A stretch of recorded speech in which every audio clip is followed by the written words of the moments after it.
Monosaccharide સંયોજનો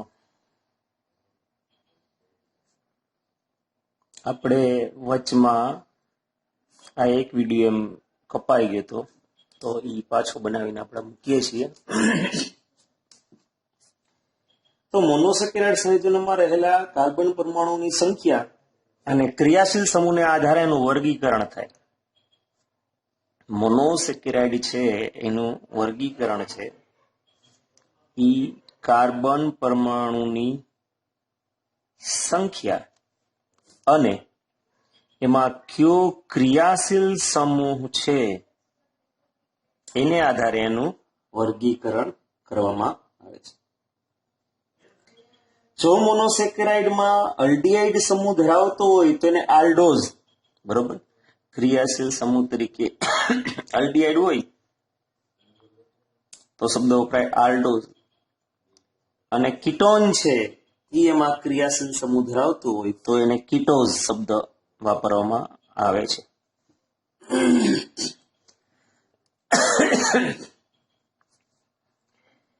હવે carbon પરમાણુની સંખ્યાને આધારે જો આપણે વાત કરીએ, બરોબર, તો 3 કાર્બન પરમાણુ હોય તો શબ્દ વપરાય ટ્રાયોઝ. 4 કાર્બન હોય તો શબ્દ વપરાય ટેટ્રોઝ.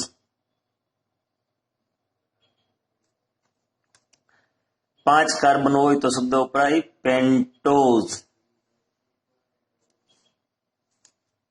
એવી જ રીતના 6 કાર્બન હોય તો હેક્ઝોઝ, 7 હોય તો હેપ્ટોઝ, એમ શબ્દ વાપરવામાં આવે છે. આપણા કોર્સની અંદર 2 મોનોસેકેરાઇડ ભણવાના છે. એક છે ઈ ગ્લુકોઝ છે. આ ગ્લુકોઝ છે ઈ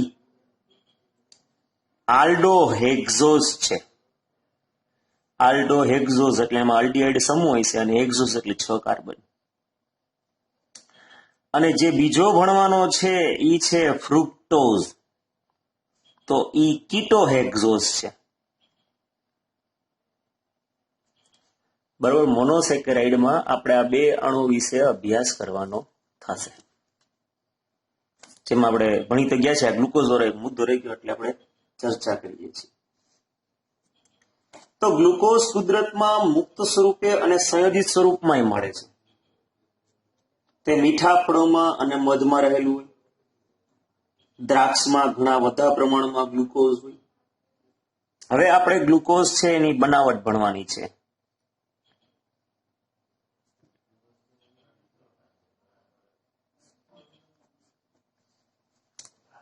ગ્લુકોઝની બનાવટ, બરોબર.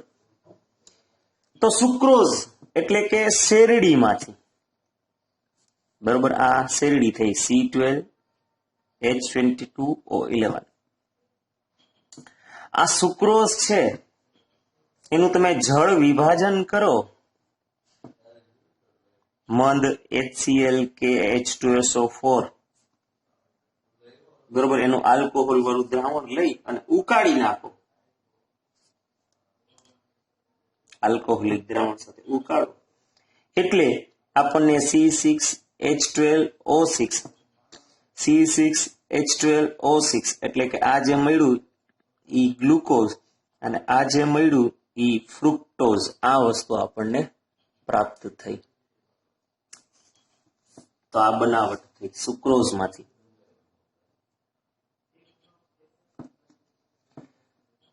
હવે ઉદ્યોગોની અંદર છે ઈ સ્ટાર્ચ માંથી બનાવટ થાય છે ઔદ્યોગિક રીતે.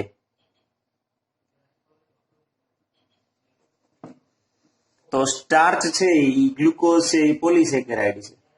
તો C6H10O5N10 એનું તમે જળ વિભાજન કરી નાખો. એસિડિક મંદ એસિડની હાજરીમાં H2SO4 જેવા ઉકાળો તમે 393 કેલ્વિન તાપમાને અને 2 થી 3 વાતાવરણ દબાણે, એટલે આપણે અસંખ્ય આ ગ્લુકોઝના અણુ પ્રાપ્ત થાય. સમજાણું? તો આ થઈ ગઈ બનાવટ. હવે આપણે ગ્લુકોઝનું બંધારણ સાબિત કરવાનું છે. બરાબર, તો અણુસૂત્ર તમને ખબર પડી કે અણુસૂત્ર શું છે? C6H12O6 છે. હવે એનું બંધારણની આપણે વાત કરીએ તો હું દોરું છું. પેલા આ સાબિત કરવાનું છે, હું પહેલેથી લખું છું.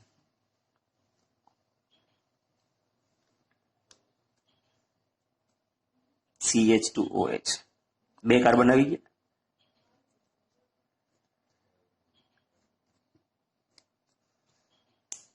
બરોબર, તો આ જે 1 carbon, 2 carbon, 3 carbon, 4 carbon, 5 carbon ને 6 કાર્બન, આ જે જ્યાં ચોકડી પડે છે ત્યાં બધાએ કિરાલ કાર્બન છે. કિરાલ કાર્બન એટલે કે જે કાર્બનની ચારે ચાર સંયોજકતા જુદા જુદા પરમાણુ કે સમૂહ દ્વારા સંતોષાયેલી હોય એને કિરાલ કાર્બન કહેવાય. હવે આને યાદ કેમ રાખવાનું? તો જો આમ H લખો એટલે પ્લસ બોલવાનું અને OH લખો એટલે માઇનસ. તો શું બોલવાનું? Plus minus plus plus. જો એનું બંધારણ યાદ રાખવા માટે આટલું વસ્તુ યાદ રાખવાની. હું પ્લસ માઇનસ પ્લસ પ્લસ. હું યાદ રાખવાનું plus minus plus plus. H ની સામે શું મૂકવાનું? OH. OH ની સામે શું મૂકવાનું? H. H ની સામે શું મૂકવાનું? OH. અને H ની સામે શું મૂકવાનું? OH. આ ગ્લુકોઝનું બંધારણ. સમજાયું? હવે ગ્લુકોઝનું બંધારણ છે તમને ખબર પડી ગઈ. ગ્લુકોઝ છે કેવો છે? એક આલ્ડોહેક્ઝોઝ છે. એને તમે ડેક્સ્ટ્રોઝ એવું પણ ઓળખાય છે. ડેક્સ્ટ્રોઝ તરીકે પણ ઈ ઓળખાય છે. ડેક્સ્ટ્રોઝ. બરોબર. અનેક મોટા કાર્બનિક સંયોજનો આપણે વાત કરીએ કે સ્ટાર્ચ, સેલ્યુલોઝ, એ બધાની અંદર એક મોનોમર તરીકે આવે. એમ કહેવામાં આવે છે કે પૃથ્વી ઉપર વિપુલ પ્રમાણમાં મળી આવતું કાર્બનિક સંયોજન જો હોય તો એ ગ્લુકોઝ છે. આપણે ગ્લુકોઝનું બંધારણ સાબિત કરવું એમાં આપણે કીધું કે અણુસૂત્ર શું છે? તો કે C6H12O6. આ એનું બંધારણ છે. આ બંધારણ સાબિત કરવું છે. એટલે ખરેખર આપણે આ બંધારણની અંદર સાબિત શું કરવાનું છે કે ગ્લુકોઝના 6 કાર્બન છે એ રેખીય છે. એમાં કઈ શાખા આવેલી નથી. આ આપણે સાબિત કરવાનું. ટૂંકમાં સરળ શૃંખલા છે. એક આપણે આ વસ્તુ સાબિત કરીશું.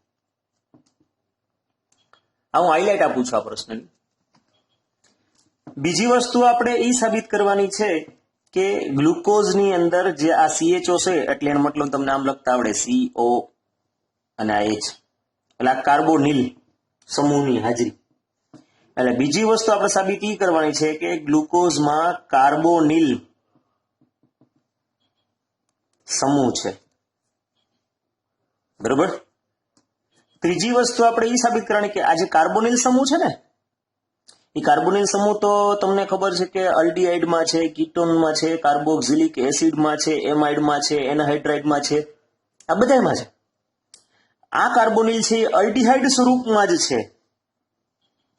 એની હાજરી, અલ્ડીહાઇડ સમૂહની હાજરી છે એ આપણે સાબિત કરવાની. એટલે કાર્બોનિલ છે અલ્ડીહાઇડ છે એમ આપણે સાબિત કરવાનું. પછી આપણે સાબિત કરવાનું છે કે ગ્લુકોઝની અંદર આ 1, આ 2, આ 3, આ 4 અને 5 છે ઈ હાઇડ્રોક્સિલ સમૂહ છે ઈ આપણે સાબિત કરવાનું છે.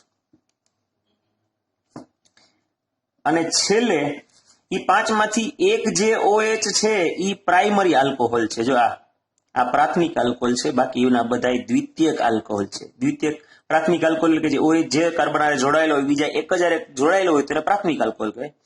અને OH કાર્બન જે OH સમૂહ જે કાર્બન હારે જોડાયેલો હોય બીજા 2 હારે જોડાયેલો હોય તેને દ્વિતીયક કહેવાય. તો આપણે એ સાબિત કરશું કે 5 માંથી એક OH છે એ પ્રાથમિક આલ્કોહોલ છે અને બાકીના જે 4 છે એ કેવા છે તો કે દ્વિતીયક આલ્કોહોલ. આ 5 મુદ્દાને ધ્યાનમાં રાખી અને પછી આપણે આ બંધારણ છેલ્લે સાબિત કરશું. સમજાણું? તો હવે આ 5 મુદ્દા આપણે ડિટેલમાં ભણવાના થશે.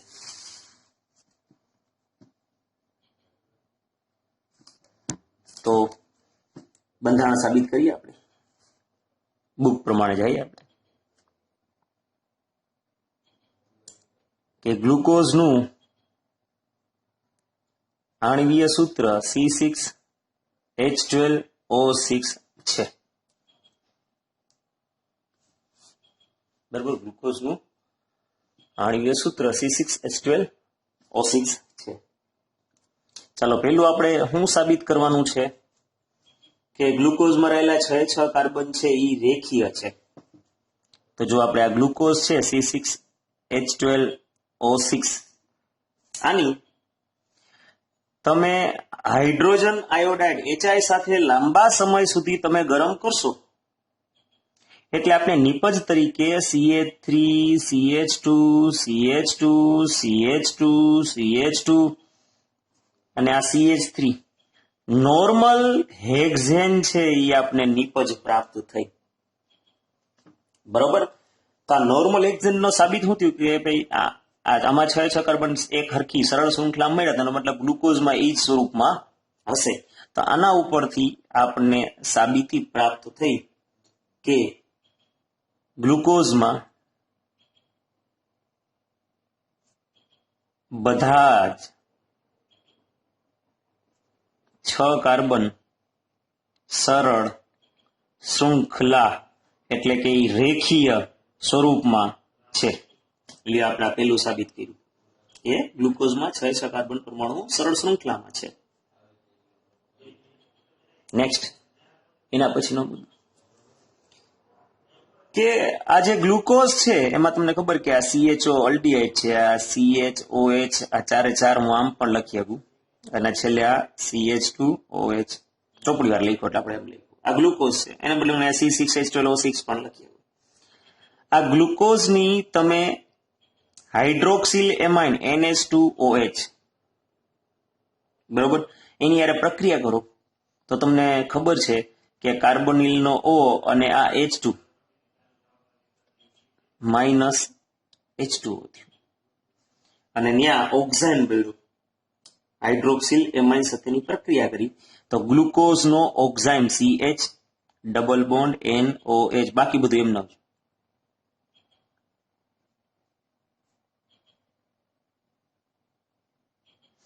આ શું મળ્યું? ગ્લુકોઝનો ઓક્સાઇન, ગ્લુકેગોક્સાઇન કહેવાય પણ આપણે ખાલી ઓક્સાઇન મળ્યું એમ કહ્યું. તો આ પ્રક્રિયા આપણે અલ્ડીહાઇડ કીટોન વાળા પાઠમાં આવી ગયું છે કે આ કાર્બોનિલ સમૂહની હાજરીની પ્રક્રિયા છે. સેમ આવી જ પ્રક્રિયા છે એ છે તમે આ ગ્લુકોઝની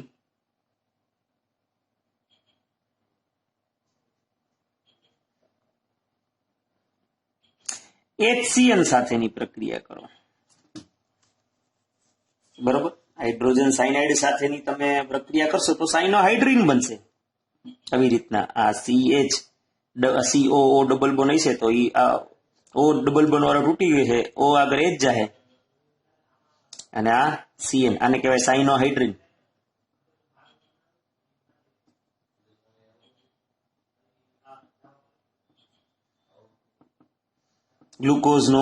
ગ્લુકોઝનો સાયનોહાઇડ્રીન આપને પ્રાપ્ત થયું. તો આ બે કસોટી છે એ કાર્બોનિલ સમૂહની હાજરી છે. તો આ પ્રક્રિયા દ્વારા સાબિત થાય કે ગ્લુકોઝમાં આવો કાર્બોનિલ સમૂહ છે ની હાજરી નિશ્ચિત છે. હવે આ કાર્બોનિલ છે અલ્ડીહાઇડ છે એ સાબિત કરવાનું. બરોબર. નેક્સ્ટ એના પછી કે ગ્લુકોઝનું તમે મંદ ઓક્સિડેશન કરતા જેવા કે બ્રોમિન જળ CHO આ CHOH 4 વખત અને CH2OH નિર્બળ ઓક્સિડેશન કરતા બ્રોમિન જળ દ્વારા તમે ઓક્સિડેશન કરો એટલે 6 કાર્બન વાળો કાર્બોક્સિલિક એસિડ એટલે કે ગ્લુકોનિક એસિડ પ્રાપ્ત થયું. એ કોઈ કાર્બન ઘટ્યો નહીં એટલે ક્યાંયથી બ્રેક નથી થયા આખી સરળ 6 કાર્બનની સરળ શૃંખલા. તો આનો મતલબ સાબિત થાય કે સરળતાથી ઓક્સિડેશન થયું. એલ્ડીહાઇડ નું ઓક્સિડેશન સરળતાથી થાય એટલે આ CHO છે એનું જ રૂપાંતર આ COOH બાકી ક્યાંય કાંઈ ફેરફાર નહીં CHOH. કારણ કે જો પ્રબળ ઓક્સિડેશન કરતા હોય તો આલ્કોહોલનું ઓક્સિડેશન થઈ જાય તો અહીંયા થઈ જાય. બરોબર. તો આ જે વસ્તુ બની એને કહેવામાં આવે છે ગ્લુકોનિક એસિડ. આ બન્યું. તો આ વસ્તુ સાબિત કરે છે કે ગ્લુકોઝમાં આ જે કાર્બોનિલ સમૂહ છે, ગ્લુકોઝમાં જે આ કાર્બોનિલ સમૂહ છે એ અલ્ડીહાઇડ સ્વરૂપમાં છે.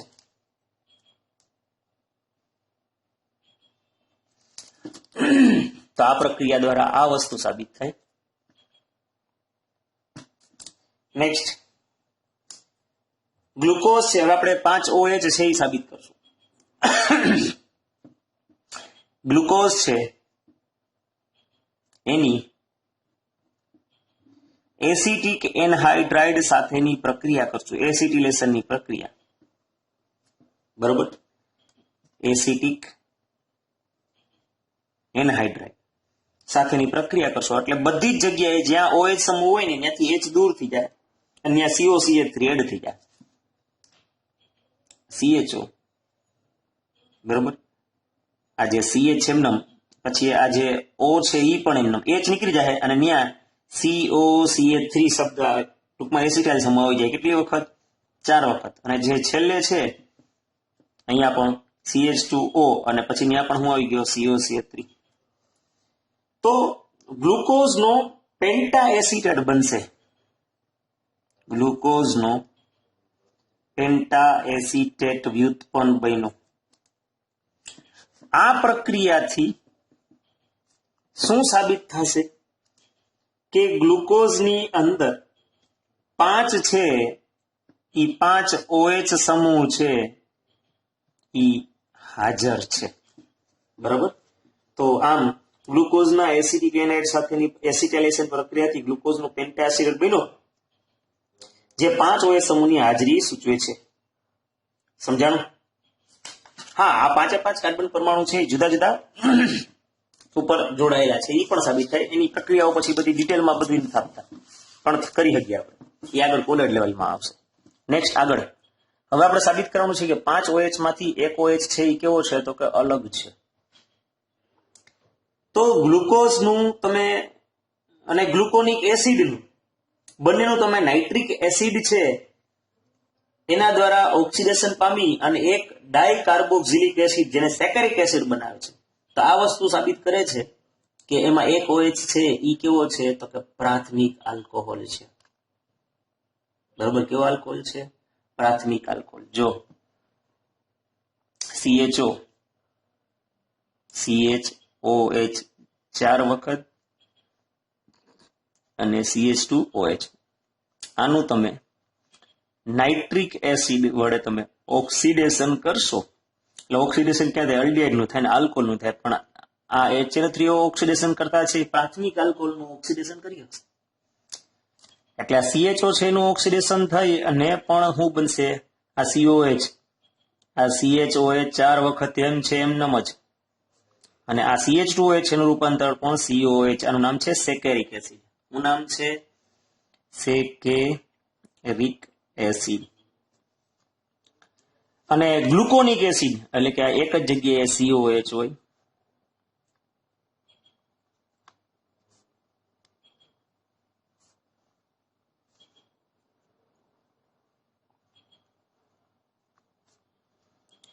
આનું પણ તમે ઓક્સિડેશન કરશો નાઇટ્રિક એસિડ જેવા દ્વારા, તો અહીંયા આ CH2OH પ્રાથમિક આલ્કોહોલનું ઓક્સિડેશન થઈ અને આપણને સેકેરિક એસિડ જ પ્રાપ્ત થયો. તો આ પ્રક્રિયા દ્વારા સાબિત થાય છે કે એક OH સમૂહ છે એ પ્રાથમિક આલ્કોહોલ સ્વરૂપમાં છે. બરોબર, આટલી વસ્તુ સાબિત થઈ.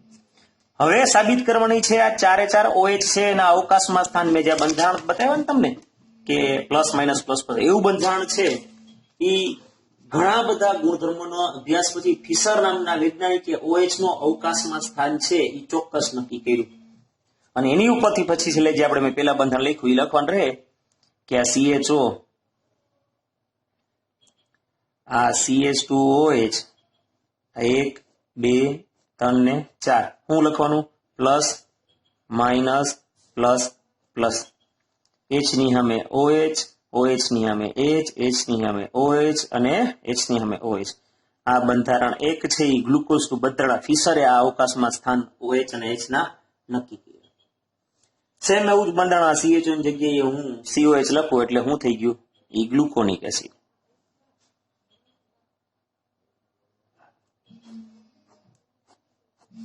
આ plus minus plus plus H ની સામે OH H OH OH. અને સેકેરિક એસિડમાં પણ સેમ ટુ સેમ આ COOH, આને બંધારણ 2 કીધું છે. COOH આ 1 આ 2 આ 3 4, આ પ્લસ આ માઇનસ આ પ્લસ પ્લસ H ની સામે OH OH ની સામે H OH અને OH. આ બંધારણ 3 થઈ ગયું. સમજાણું? તો આ જે છે એને ડી પ્લસ ગ્લુકોઝ કહેવાય. ડી એટલે તમને ખબર છે કે જે છેલ્લા કાર્બન હોય એમાં OH છે એ ક્યાં છે, છેલ્લા કાર્બનમાં OH છે એ જમણી સાઈડ હોય તેને ડી લગાડવાનું, જ્યાં OH આ બાજુ હોય તો L લગાડે.